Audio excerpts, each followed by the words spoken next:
아, 오늘은 교회로 마지막인데요. 전번 그 양평 모임에서 하려고 했던 신약의 교회, 우리의 전투란 무엇인가? 이것을 시간 때문에 모임에서 못했던 그 내용들을 오늘 다시 살펴보도록 하겠습니다. 먼저 계시록 11장 1절에서 6절 보겠습니다. 우리 읽듯이 한번 읽어보세요. 계시록 11장 1절에서 6절입니다. 또 내게 지팡이 같은 갈대를 주며 말하기를 일어나서 하나님의 성전과 제단과 그 안에서 경배하는 자들을 측량하라. 성전 바깥마당은 측량하지 말고 그냥 들어. 이것은 이방인에게 주었은즉 그들이 거룩한 성을 42달 동안 짓밟으리라. 내가 나의 두 증인에게 권세를 주리니 그들은 붉은 베옷을 입고 1260일을 예언하리라.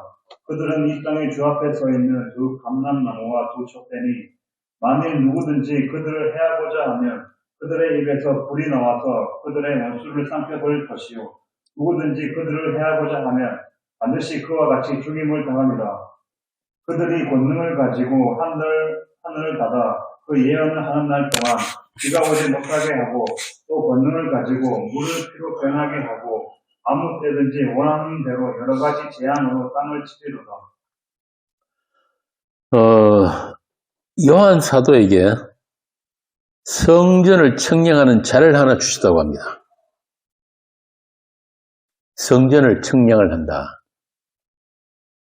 이 같은 내용이 구약의 에스겔서도 나오죠. 에스겔서 40장. 내가 읽을게요. 에스겔 40장 8절. 5절부터 내가 본즉 집 바깥 사방으로 담이 있더라. 그 사람의 손에 측량하는 장대를 잡았는데 그 길이가 팔꿈치에서 손가락에 이르고 한 손바닥 높이가 더한 조로 6척이라. 그 담을 측량하니 두께가 한 장대요 높이도 한 장대며 그가 동쪽을 향한 문에 이르러 층기에 올라 그 문의 통로를 측량하니 길이가 한 장대요 그 문 안쪽 통로의 길이도 한 장대며 그 문간에 문지기 방들이 있는데 각기 길이가 한 장대요 너비가 한 장대요 각 방 사이 벽이 5층이며 안쪽 문 통로의 길이가 한 장대요 그 앞에 현관이 있고 그 앞에 안문이 있으며 그가 또 안문의 현관을 측량하니 한 장대며 안문의 현관을 또 측량하니 8척이요 그 문벽은 2척이라 그 문의 현관이 안으로 향하였으며 그 동문간의 문지기 방은 왼쪽에 셋이 있고 오른쪽에 셋이 있으니 그 셋이 각각 같은 크기요 좌편 벽도 다 같은 크기며 또 그 문 통로를 측량하니 너비가 10척이요 길이가 13척이며 방 앞에 칸막이 벽이 있는데 이쪽 칸막이 벽도 한 척이요 저쪽 칸막이 벽도 한 척이며 그 방은 이쪽도 6척이요 저쪽도 6척이며 그가 그 문간을 측량하니 이 방 지붕까지도 저 방 지붕까지 너비가 25척인데 방문은 서로 반대되었으며 그가 또 현관을 측량하니 너비가 20척이요 현관 사방에 뜰이 있으며 바깥 문 통로에서부터 앞문 현관 앞까지가 50척이며 여기서도 성전 측량하는 내용이 나오죠. 성전을 측량을 하는데 자 그러면은 이 요한 계시록에서 요한에게 하나님께서 성전을 측량하라고 하시는데 성전과 제단과 그 앞에 경배하는 자들을 측량하라. 그런데 우리가 알아야 할 것은 요한에게 이 말씀이 주어졌을 때 이때가 언제냐면은 AD 90년경이에요. AD 90, 그러니까 예수님이 이 땅을 다녀가시고 난 후에 아노 도민이 가신 후에 90년경인데 그때는 이미 이스라엘 성전이 로마에 의해서 철저하게 파괴된 그 이후란 말이에요. 그러니까 로마가 이스라엘 성전을 파괴한 데가 언제냐면은 약 AD 70년경이에요. 그런데 지금 이 요한계시록에서 성전을 측량하려고 한 때는 AD 90년경이란 말이에요. 이게 무슨 말이냐? 예수님이 복음서에 보면은 이 성전이 돌 위에 돌 하나도 남지 않고 다 무너진다고 하셨거든요. 그 말씀 그대로 완전히 성전은 진짜 돌무더기만 남은 그 상태예요. 그러면 이 요한에게 청량하라고 하는 이 성전은 뭐예요? 무슨 성전을 청량하라는 이야기예요? 응? 예, 교회 이야기, 교회. 하나님의 백성들을 청량하라는 뜻이에요. 우리가 하나님의 성전이잖아요. 정집사님 맞죠? 고린도서에 보면은 우리가 하나님의 성전이라 그런단 말이에요. 응? 하나님의 백성들, 성도들을 청량하라는 말씀은 무슨 뜻이냐면은 하나님께서 직접 자기 백성들의 울타리가 되어가지고 우리를 지켜주시겠다는 그런 말씀이에요. 든든하죠? 왜 이 말씀을 주냐면은 이 말씀, 요한이 이 계시록을 쓸 때는 그야말로 로마의 핍박이 엄청났을 때예요. 예수 믿는 사람들 딱 잡아 죽이고 할 그럴 때란 말이에요. 그런 이 하나님의 사람들, 교회에게 하나님께서 위로와 소망의 말씀을 주신 거란 말입니다.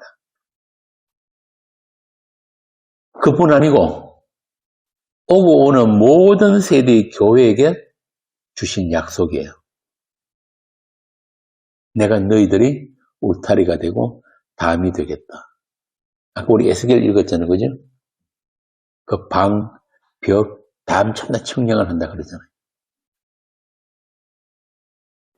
이제 너희들은 그리스도의 복음을 전하는 정인으로 그 복음을 살아내야 하는데 너희들이 그 삶이 마치 전투와 같을 것이다.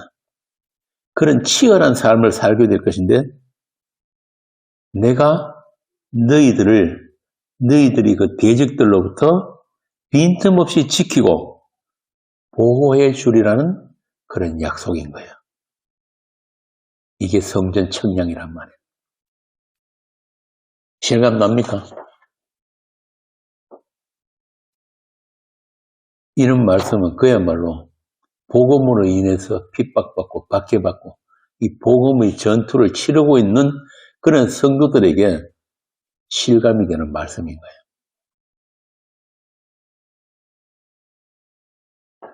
그리고 2절에 보면은 성전 밖 마당은 청량하지 말고 내버려두라. 여러분 아시다시피 이스라엘 성전은 이렇게 구분이 되어 있어요. 제일 바깥 마당을 이방인의 뜰, 그리고 성소 안쪽으로 가면서 여인의 뜰, 이스라엘의 뜰, 제사장 뜰, 성소 이렇게 구분을 지어놨단 말이에요. 그 중에 제일 바깥 뜰을 이방인의 뜰이라고 하는데 그 이방인의 뜰이 바로 지금 본문에서 이야기하는 성전 바깥 마당이에요. 그래서 성전 바깥 마당에서 성전 안으로 성소 쪽으로는 절대 들어오지 못하도록 경비병들이 지켰단 말이에요. 성전의 경비병들이. 그래서 이 본문을 대부분 어떻게 해석하느냐면 성전 바깥 마당을 청량하지 말라는 말은 예수 믿지 않는 세상 사람들, 그들을 내버려 두라 이런 뜻으로 해석을 하는데 물론 그것도 틀린 말은 아닌데요. 그보다는 하나님께서 자기 사람들, 성도 각자의 삶을 어떻게 다루어가고 지켜주신가에 대한 말씀으로 보는 것이 더 정확한 해석이에요. 이 무슨 말이냐면은 복음을 살아내야 하는 성도들이, 그러니까 전투하는 교회, 그들이 외적인 삶이 어떻게 세상 사람들에 의해서, 이방인들에 의해서 짓밟히게 될 것인가 하는 그 이야기란 말이에요. 성도들이 확정된 그 구원, 그리고 성도들이 그 신분에 대해서는 하나님께서 조금의 차질도 없이 반드시 지켜주시고 보장해 주시지만 그들이 세상 속 삶에서는 하나님의 허락하에 세상에 짓밟히고 무시당하고 패배당하는 그런 일들이 일어나게 될 것이다. 그런 말씀이에요. 그러니까 이미 거룩한 성 새 예루살렘으로 완성되어 있는 하나님의 성전으로 완성된 그 성도들이 세상에서 인생을 사는 동안, 그러니까 예수님 다시 오실 때까지 그 42달, 한때, 두때, 반때 동안 이방인들에게 짓밟히고 쫓겨나고 핍박당하는 그런 삶을 살게 될 것이다. 그 말씀입니다. 왜 그래야 할까요? 왜?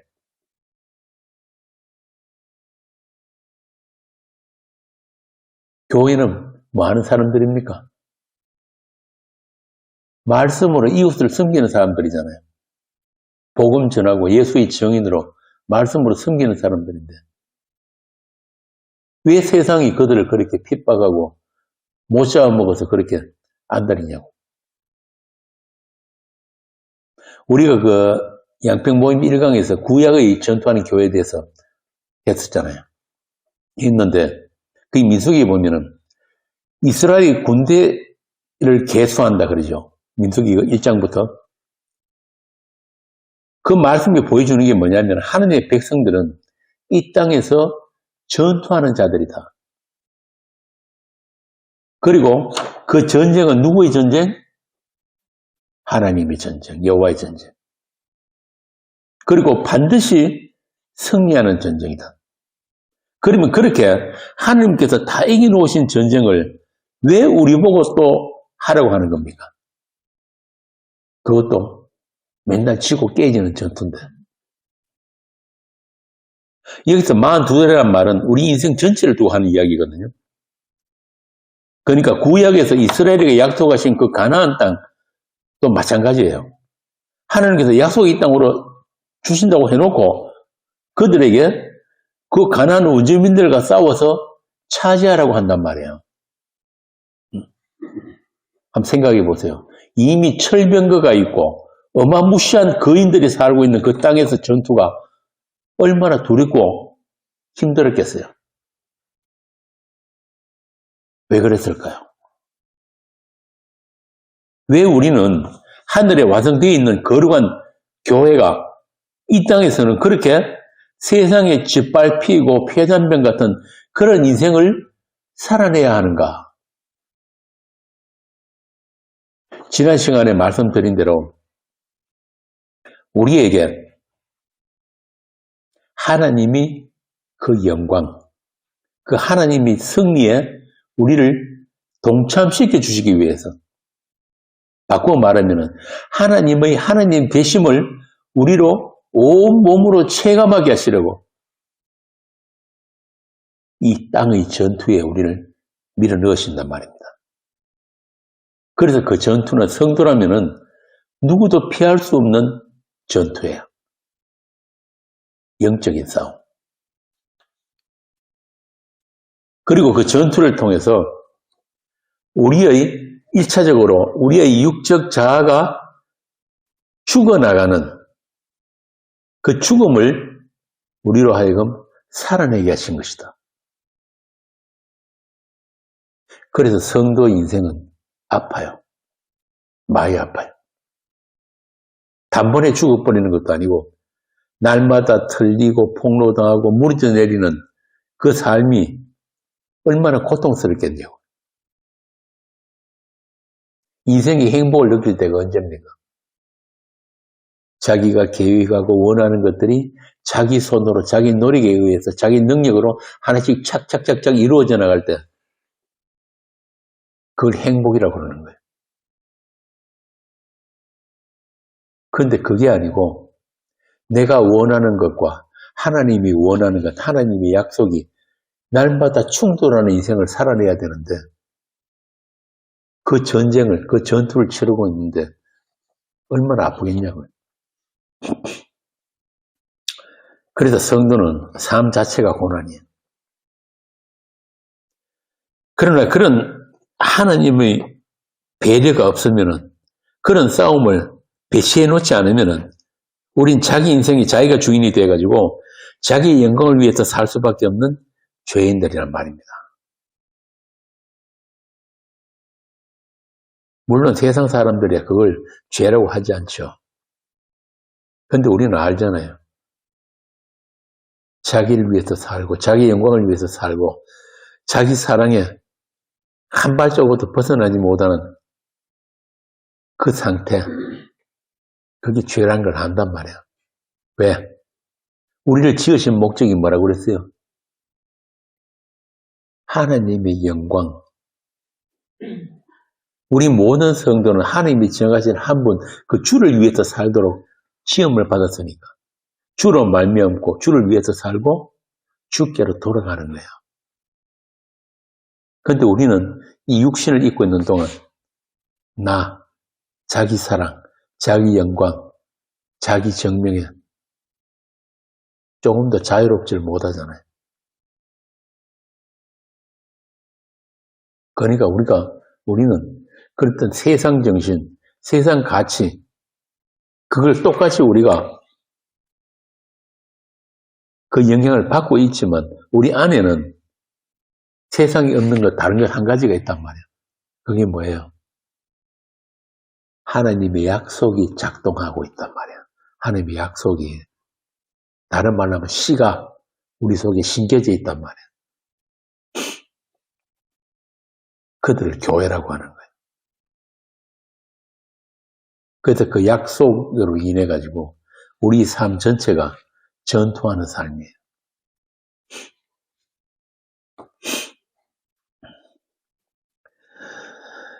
이 어둠의 세상과의 싸움도 물론 있지만은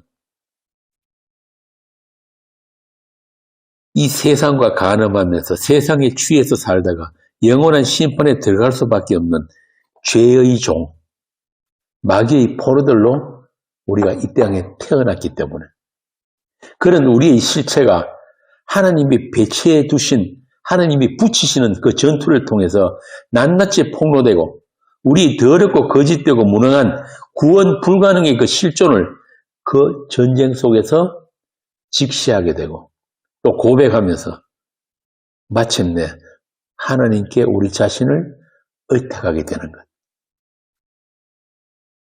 주님, 저는 주님의 그 은혜 아니면은, 주님의 그 불쌍히 여기심 아니면은 안 되는 죄인 맞습니다.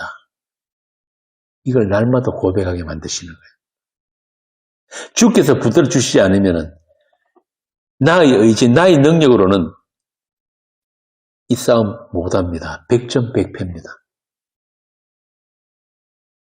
언감생심. 무슨 승리는 승리입니까? 무슨 천국을 간다는 이야기예요.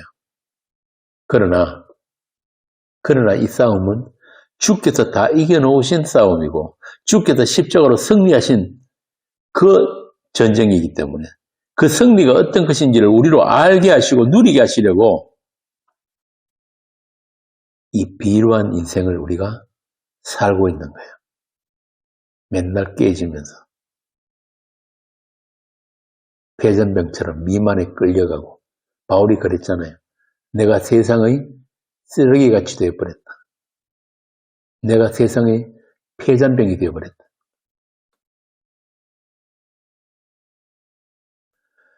그 전투를 통해서 그 우리 주가 되신 분의 예수의 그 그리스도와 주되심을 증언하는 그 삶을 통해서 우리가 바라게 된 게 하나 있어요. 하나님이 바라시는 게 뭐냐? 잘 죽으면 돼. 너희들 이 세상에서 행복하게 오래오래 잘 살라고 너희들 이 세상에 있는 거 아니야. 잘 죽으라는 거예요. 세상이 제일 싫어하는 게 뭐예요? 죽는 거잖아요.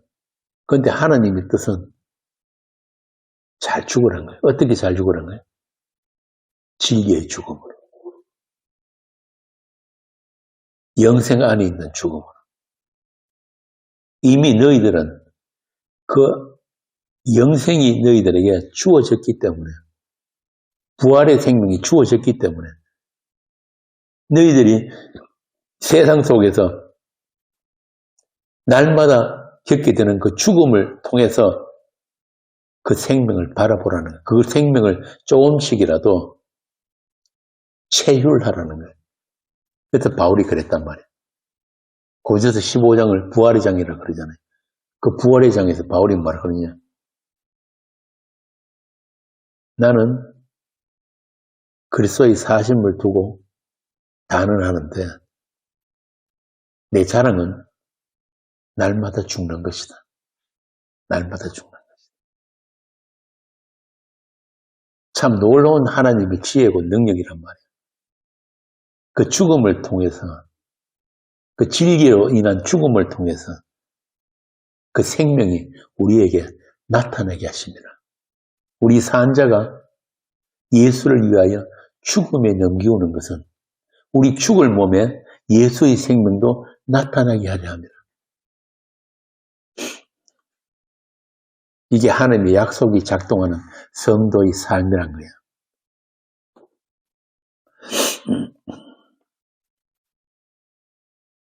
로마서 8장에 보면은 바울이 이렇게 이야기를 합니다. 우리가 소망으로 구원을 얻었으며 보이는 소망이 소망이 아니니 보는 것을 누가 바라리요.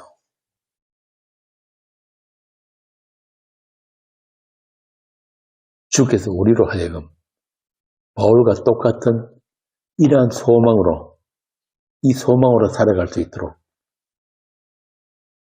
우리를 지금도 빈틈없이 챙기고 계신 거예요. 관리하고 계시단 말이에요. 이게 바로 세상을 통과하는 광야 교회의 운명이고 또한 기도인 것입니다. 자꾸 이렇게 죽는 이야기, 고난받는 이야기 하는데 그렇다고 해서 너무 쫄 필요는 없어요. 주께서 또 우리가 숨 쉴 만큼의 틈을 주시기 때문에 가끔씩 하늘로부터 주어지는 이 세상에 없는 그 평화와 위로, 그 자유가 있었기 때문에 저와 여러분이 이 자리까지 오게 된 거란 말이에요. 또 새 힘을 내라고. 이렇게 전투 식량을 우리에게 베풀고 있는 거예요. 원수들 앞에서. 시편이 그러잖아요. 주께서 상을 베푸시는데 누구 앞에서? 원수들 앞에서. 그럼에도 내 잔이 넘친다. 이게 성도들의 전투하는 교회의 삶이에요. 우리 모든 선배들도 다 그 길을 갔단 말이에요. 아까 본문 3절 한번 봅시다. 3절 보니까 2260일 나오죠. 이게 주님 오실 때까지 우리 교회가 복음의 정인으로 살아가야 하는 날들이에요. 큰 성 길가에 서 있는 두 정인인 그 교회가 주 앞에 선 감람나무 두 촛대라고 하잖아요. 이게 서갈에서 나오는 말씀인데 여기서 서갈에서는 7등대라고 나오는데 이건 전체 교회를 이야기하는 거고 여기 계시록에 오는 두 촛대는 증거하는 역할을 맡은 성도들을 가리키는 단어예요. 두 정인, 두 촛대. 구약에 보면은 어떤 사실에 대한 증거가 진실되기 위해서는 꼭 두 사람 이상의 정인이 필요합니다. 그래서 예수님도 제 아들을 내보내시면서 둘씩 짝지어서 보내잖아요. 이와 같이 두 촛대는 복음 증거자로서의 교회, 성도를 이야기하는 거예요. 그런데 이들에게는 뭐가 주어진다고 그럽니까? 아까 본문에 보니까 뭐가 주어졌어요? 권세가 주어졌다. 권세. 듀나미스. 권세가 주어지는데 어떤 권세냐면은 이 악한 세력, 흑암의 세력에 대한 심판을 선포하고 한편 그리스도의 사랑과 그 은혜의 복음으로 세상을 섬길 수 있는 권세가 주어졌다. 그게 5절, 6절 말씀이에요. 여러분 입에서 불이 나와가지고 원수를 소멸하고 또 여러분이 예언하는 동안 하늘이 닫히고 또 여러분이 원하는 대로 재앙을 내려서 땅을 치게 된다. 이거 참 엄청난 권세 아닙니까? 다들 그런 권세를 지금 행사하고 있습니까? 네? 왜 말이 없어요? 응? 만날 세상이 깨지기만 하다 보니까 이런 말씀은 영 실감이 안 나죠. 그런데 이 성경 말씀은 우리가 살고 있는 이 현실보다 더 진짜 현실이에요. 우리가 보는 것만 현실이 아니란 말이에요. 여기 지금 이 말씀들은 전부 다 구약 사건들을 인용한 거거든요. 여러분들 잘 아시는 그 출애굽할 때 모세 그리고 엘리야 이야기 그걸 지금 요한이 지금 인용하고 있어요. 엘리야가 예언할 때 어떤 일이 있었어요. 3년 반 동안 하늘이 닫혀버렸잖아요. 비가 안 와요. 그리고 또 출애굽할 때 애굽 땅에 몇 가지 재앙? 10가지 재앙. 10가지 재앙 중에서 강을 피로 만든 사건이 있었잖아요. 지금 그 이야기란 말이에요.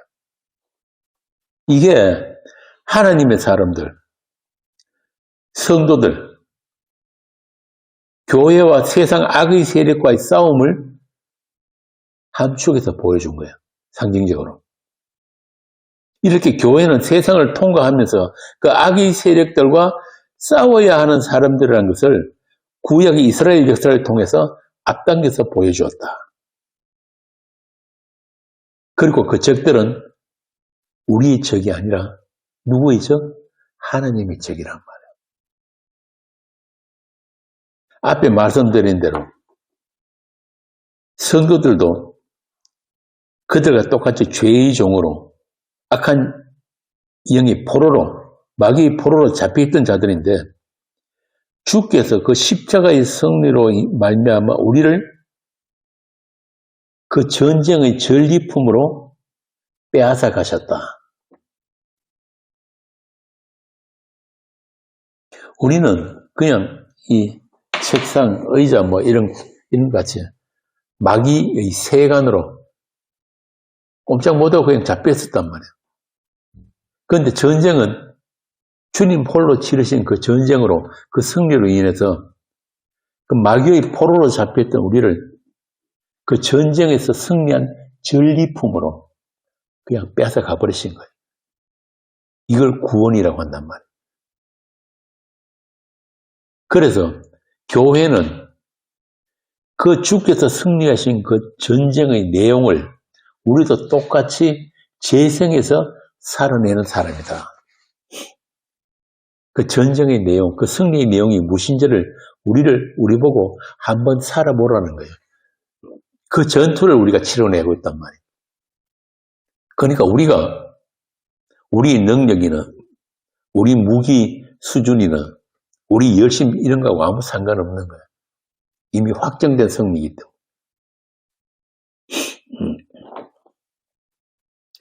그 승리에 우리를 참여시켜 주시려고 우리를 무장시키셨다. 에베소서 6장에 보면은 전신갑주 나오잖아요. 전쟁의 그 무기들. 그 전신갑주를 입히시고 우리로 하여금 영적 전투의 장으로 우리를 내보내신다.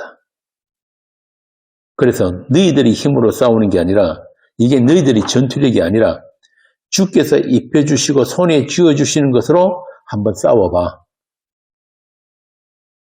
이기고 지는 건 문제가 아니야. 그 싸움을 통해서 좀 전에 제가 뭐라고 그랬습니까? 잘 죽으면 된단 말이에요. 잘 죽으면 되는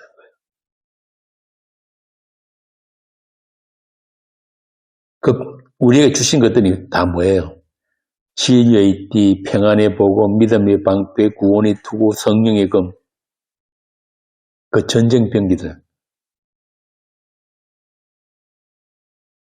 그래서 민수기에서도 이스라엘을 계수할 때 군사들로 계수를 했단 말입니다. 그러니까 본래 우리에게 없는 것들, 그것들을 가지고 우리를 무장시켜 주신 것은 1차적으로 우리의 무능함, 또 우리의 전적 부패함을 깨달아 알게 하시고 자신과의 싸움에서부터 장렬하게 전사해라. 바울이 그러잖아요. 아까 이야기한 대로. 우리가 예수를 위하여서 죽음에 넘기고는 그 삶을, 그 전쟁을 지금도 치르고 있다. 나는 그 전쟁에서 날마다 죽는다. 내가 죽을 때마다 그 예수의 생명이 나에게 나타난다. 그래서 사망은 우리 안에서 역사하고 생명은 너희 안에서 역사한다.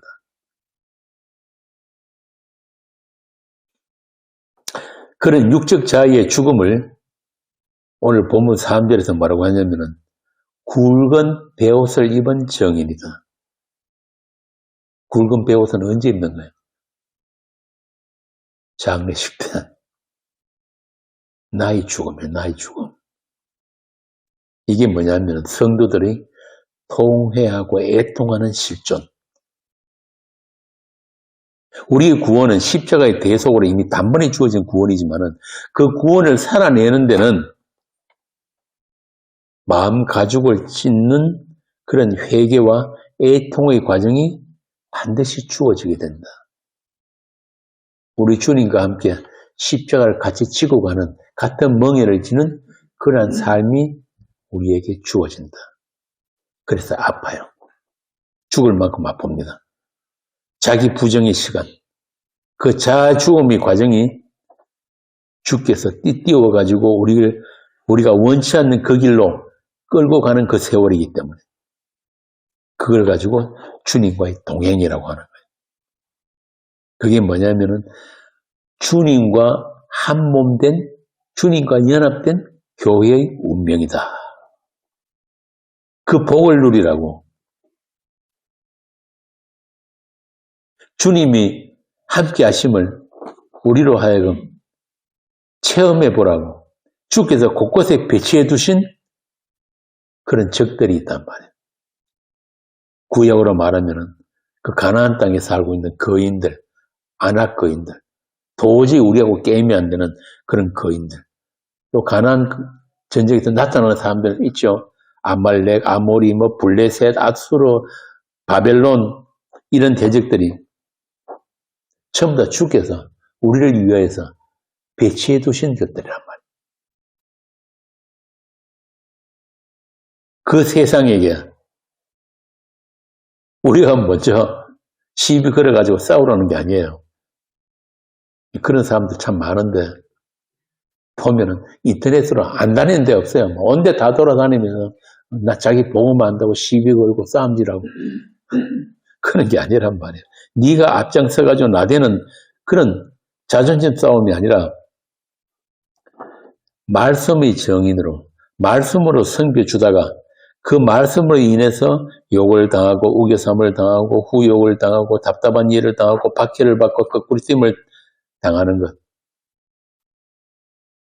그래도 절대 버림받지 않고 망하지 않으니까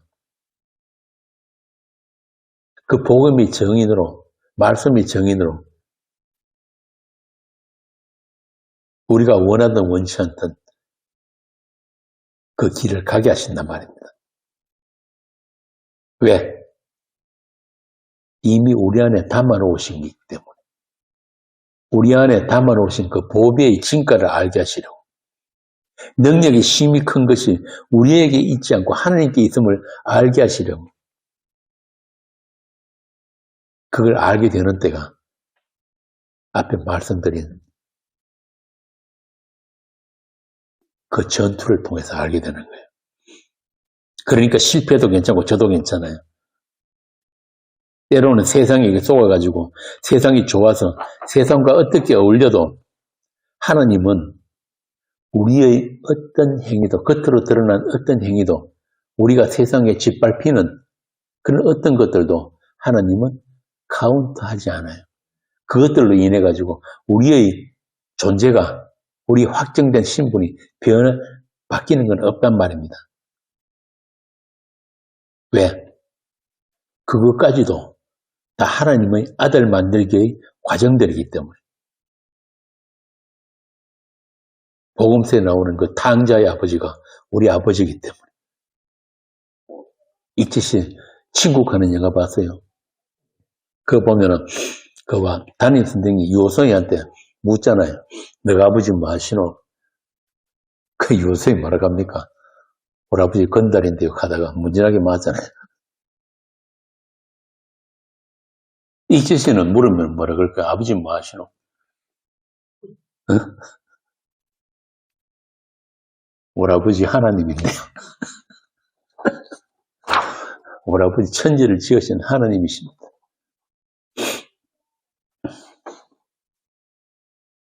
제가 왜 이런 이야기를 하냐면은 강론 처음에 말씀드린 대로 우리 외적인 삶, 세상에게 짓밟히는 것들, 그런 외적인 삶이 어떻게 짓밟혀도 그것마저도 주께서 허락하신 거기 때문에 그런 짓밟힘 속에서도 우리의 존재, 우리 안뜰, 우리 성소, 우리 속사람은 절대 안전하다는 것을 그런 과정을 통해서 우리에게 새롭게 확인시켜 주시는 것이다. 그래서 전투가 필요한 거예요.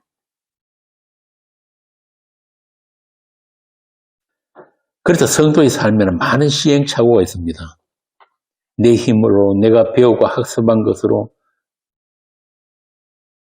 내 능력으로 이겨보려고 하다가 판판이 깨지는 경험도 해야 되고, 또 하나님은 언제나 내 편인 줄 알고 그런 교만의 자리에서 바닥을 모르는 추락을 할 수도 있다. 그렇지만 우리의 신분, 우리의 생명은 세상의 어떤 피조물도 빼앗을 수 없다. 그리스도 안에 있는 하나님의 사랑에서 우리를 끊어낼 수 있는 것은 아무것도 없다. 이걸 알게 하시는 거예요.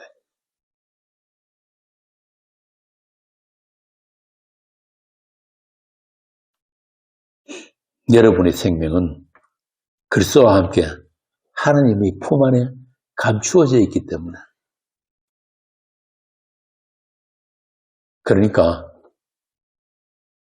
세상을, 죽음을, 그 전투를 두려워하지 말고 주께서 벌이시는 그 전쟁에 우리에게 붙여주신 그 전쟁에서 장렬하게 전사하시면 돼요. 그것도 날마다. 그때부터 진짜 사는 거니까. 그렇게 여러분이 목이 베어지는 그때가 진짜 사는 거예요. 왜 인생이 그렇게 힘듭니까? 내가 나를 지키고, 내가 나를 살리고, 내가 나를 행복하게 하려는 게 힘드는 거예요. 이 뜻이 우리에게 누가 계세요? 주가 계시잖아요. 그죠? 그거 알게 하시려고 우리로 하여금 때로는 내 인생 내가 주인 돼서 살기도 하신단 말이에요. 한번 살아봐. 탕자의 아버지가 어떻게 했어요? 말도 안 되는 일. 아직 아버지가 죽지도 않았는데 미리 유산 돌락하는 놈은 유산 줘가 내보냈다니까요. 세상 나가지고 네가 원하는 인생 한번 살아보라는 거예요. 응? 한번 살아봐. 그 인생이 어떤 인생인지. 그리고 네가 그 주인 돼서 사는 인생을 살다가 아버지가 생각나거든. 집이 생각나거든. 그때 돌아오라.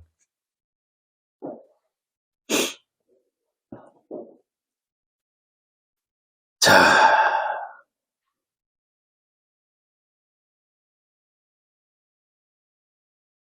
그렇게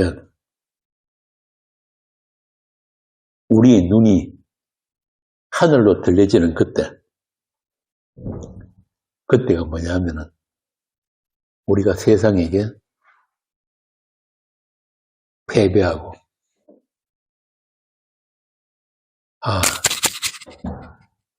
내가 나를 지키고 나를 살리려고 열심히 끌어모은 그 쥐업 열매가 나의 생명에는 아무런 도움이 되지 않는구나. 생명의 양식은 아버지 집에 있구나. 그거 알게 하는 그때.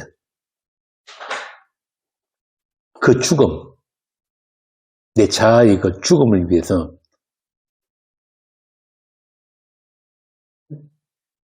하나님, 그리고 천사들, 또 우리 믿음의 모든 선배들도 지금 하늘에서 응원하고 있단 말이에요. 정인전이 이제 죽었구나. 잘 죽어가고 있구나. 이현주도 오늘 또 죽었네.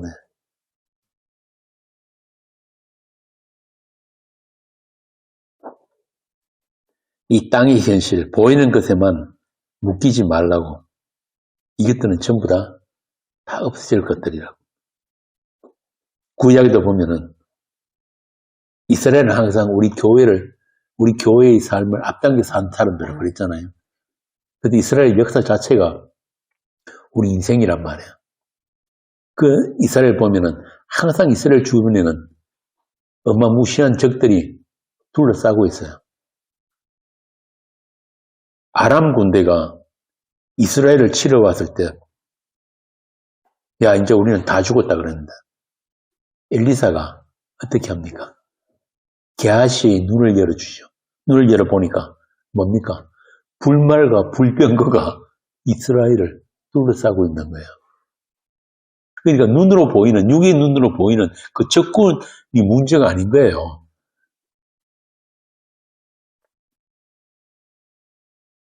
히스기야 왕 때도 이스라엘을 포위했던 그 앗수르 군사들 18만 5천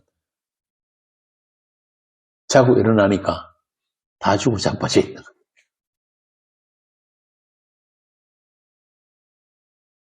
도저히 불가능한 현실. 이젠 다 죽었구나.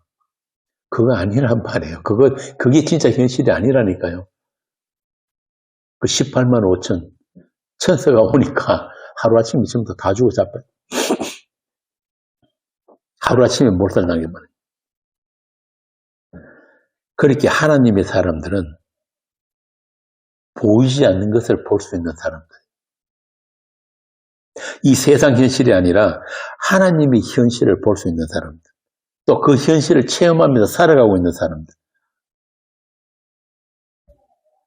그들을 교회라고 해요. 전투하는 교회. 그리스도의 몸된 교회.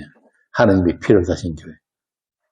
그거 알라고 전투가 있는 거예요. 전투가.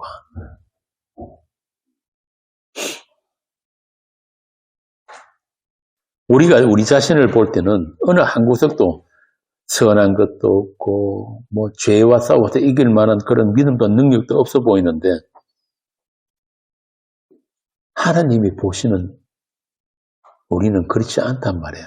우리는 이미 묵시 속에 완성되어 있는 사람들이에요. 계시록에 나오는 그 교회들이란 말이에요. 거룩한 교회. 이 세상은 그 하늘에 완성되어 있는 것들, 그것들이 우리를 위해서 하나님이 펼쳐 보여주시는 무대일 뿐이에요. 우리가 인생을 잘 살아내가지고 그 나라 가는 게 아니란 말이에요.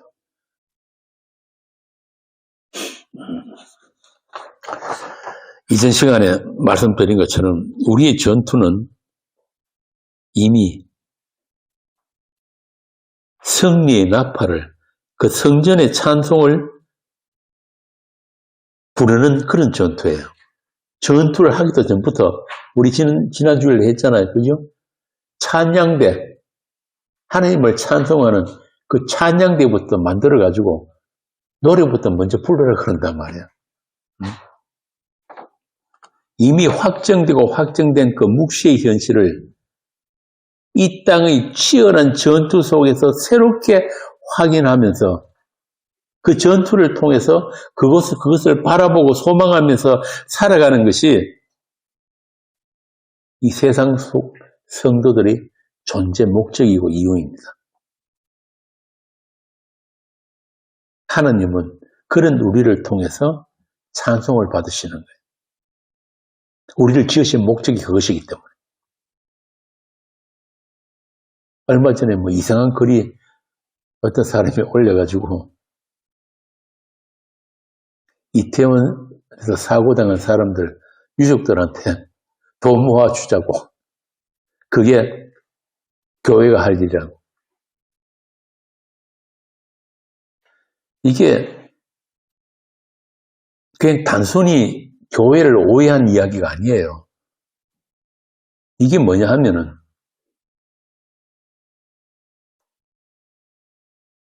교회가 세상에 존재해야 되는 이유와 목적, 그 하나님의 뜻을 폄하하고 왜곡하기 때문에 아주 악한 거란 말입니다.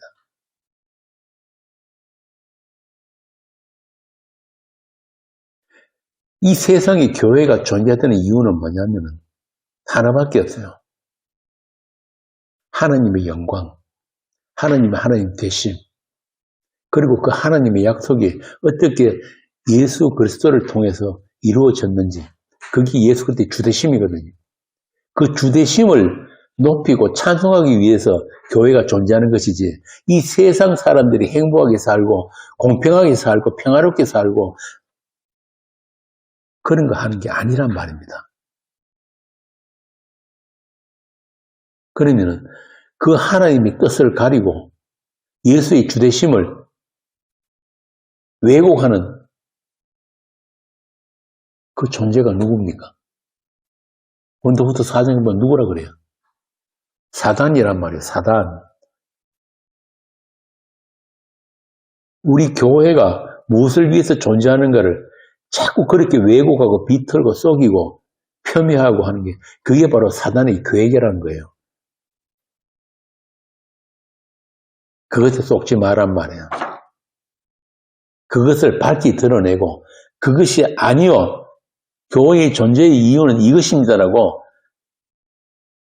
증거하는 그 싸움, 그 전투에서 물러나지 말란 말이에요.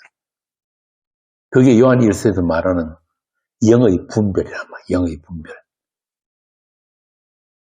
깨끗하고 거룩한 말, 정직한 말, 그걸 통해 가지고 더러운 말, 거짓된 말, 악한 말을 드러내는 거예요. 이 싸움을 하라고 우리에게 전신갑주를 입혀주셨다. 에베소서 6장에 나오는 그 전투입니다. 악한 영들과의 전투. 혈과 육의 싸움이 아닙니다. 네 틀리고 내 옳다는 그런 싸움 정도가 아니란 말이야. 그리스도의 그 영광의 복음의 광채를 가리려는 악한 무리들과의 싸움. 그걸 여러분들이 치러내야 되는 거예요. 그래서 제가 카페 질문 답변란에 글을 올려놨잖아요.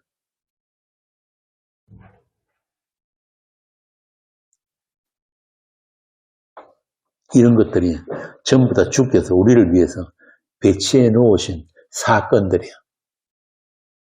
아직 이 땅에 교회가 있기 때문에, 아직 성도가 남아있기 때문에 그런 전투들이 반드시 벌어져야 되는 거예요. 그런 거 없이 서로 토닥토닥 서로 위로나 하면서 평화롭게 같이 갑시다. 이게 바로 마귀의 계획인 거예요.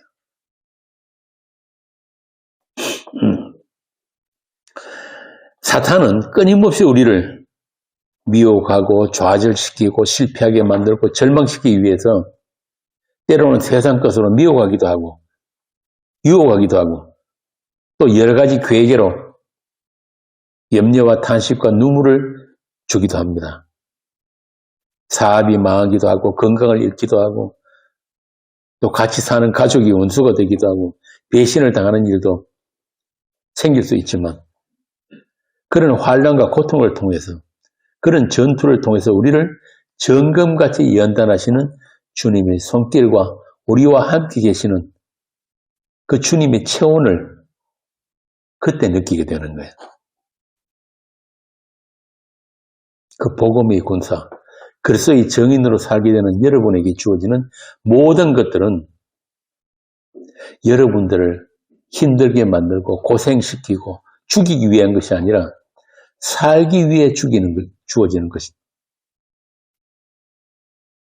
그러니까 기죽지 마시라고. 사망은 너에 쏘는 것이 어디 있느냐. 죄와 사망까지도 꾸짖을 수 있는 그런 교회가 되시기를 바랍니다.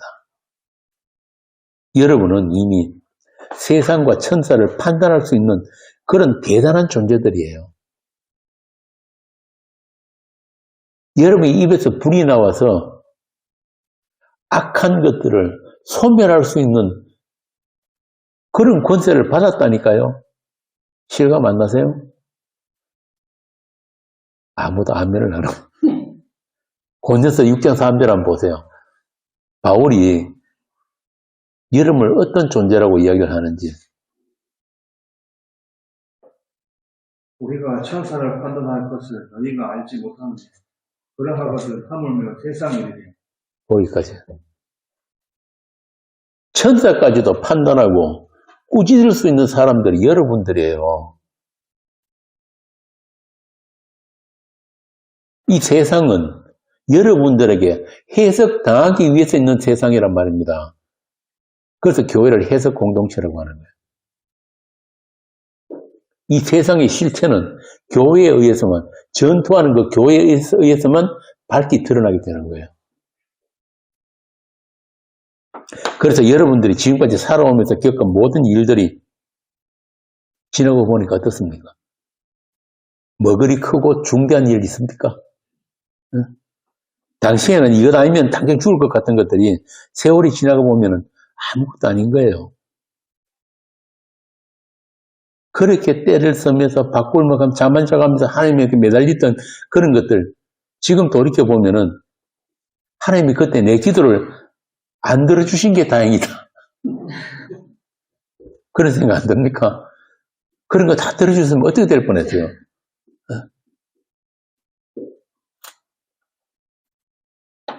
그렇게 여러분들 인생은 여러분들이 사는 게 아니란 말입니다.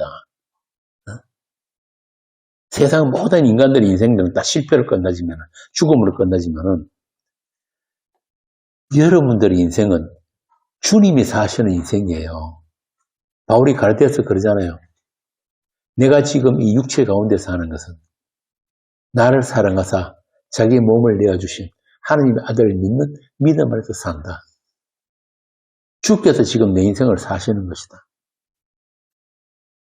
그래서 여러분들은 전부 다 성공한 인생이에요. 하나님의 성공이라니까요. 하나님이 결실하시는 열매들이란 말입니다. 그래서 우리는 늘 실패해야 되는 거예요. 우리의 실패, 우리의 좌절, 이게 하나님의 성공이에요. 그래서 잘 죽으시라는 거예요.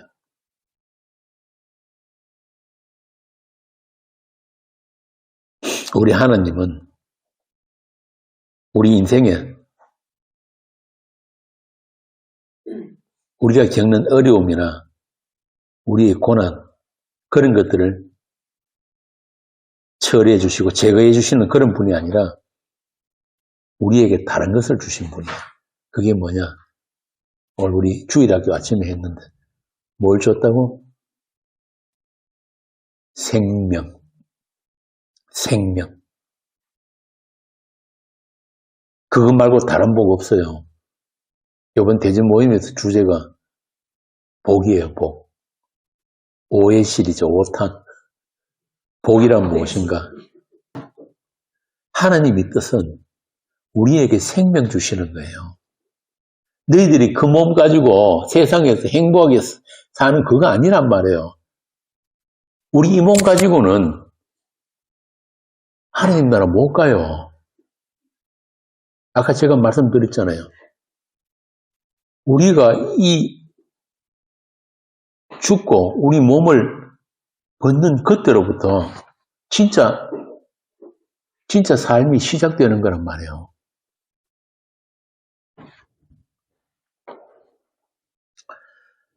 그렇게 하나님은 우리 어려움을 제거해 주시는 분이 아니라 우리에게 자기 약속대로 생명을 주신다.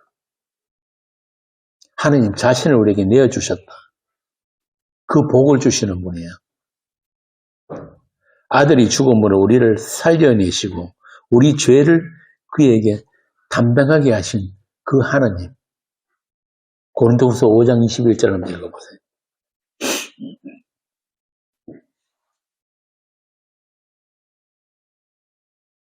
하나님이 죄를 알지도 못하시니라. 우리를 대신하여 죄로 삼으신 것은 우리로 하여금 그 안에서 하나님의 의가 되게 하여 하시니. 바로 그거란 말이에요. 그 하나님께서 죄도 알지도 못하는 그 아들에게, 예수님에게 우리 죄를 담당하게 하신 그 하나님께서 우리가 제대로 못 산다고, 우리가 똑바로 못 산다고 우리를 포기하실까? 절대 안 하시죠. 우리는 하나님을 이길 수가 없어요. 늘 하나님이 우리를 이기시지. 그러니까 쫄지 마세요. 자꾸 내가 나를 판단하고, 내가 나를 정죄하고, 내가 나를 청량하고, 그런 거 하지 말란 말입니다. 아들이 피로 사신 교회, 그게 바로 여러분이에요. 그래서 그 교회가 거룩하고 흠이 없는 아들들, 하늘적인 그 존재, 하나님의 가족들이 된 것이 어떤 하나님의 희생과 사랑이며 또 은혜의 영광인지를 알게 하시려고 우리에게도 주님과 한 멍에를 맨 그 십자가의 길을 가게 하신 거예요. 그리고 그 길에서 만나는 모든 것들이 하나님께서 우리의 유익을 위해서 예비해 두신 것들이다. 미리 다 챙겨놓으신 것들이다.